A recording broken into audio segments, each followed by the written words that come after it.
Discrimination, c'est pas seulement se voir refuser l'accès à un bien, un service, un emploi ou autre. Ça remet en question toutes les valeurs de la personne.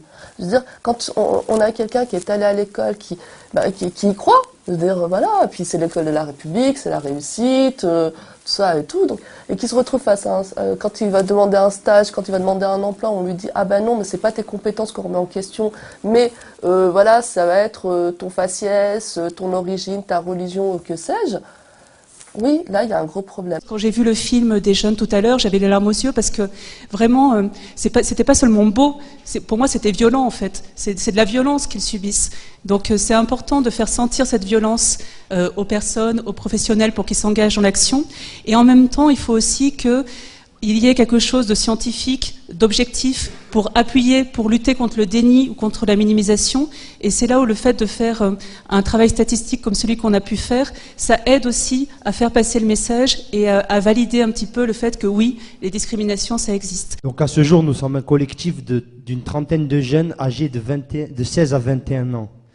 Tous directement concernés par les discriminations racistes, nous avons tous vécu au moins une expérience de discrimination.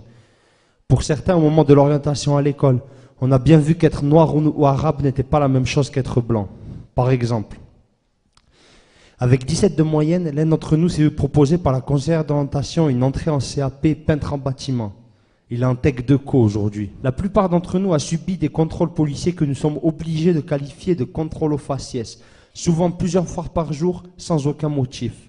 La plupart d'entre nous a aussi subi des humiliations quand au moment de rentrer en boîte, nos camarades blancs avec lesquels nous étions venus sont rentrés et pas nous.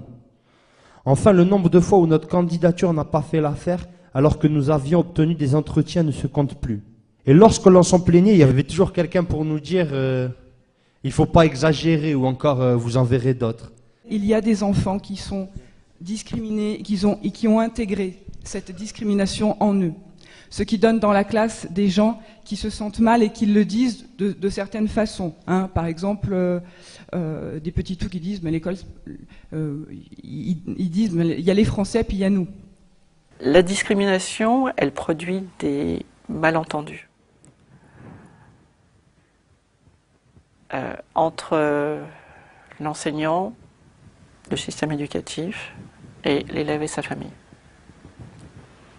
Parce qu'on fonctionne sur des attentes réciproques qui ne collent pas l'une à l'autre, qui ne correspondent pas.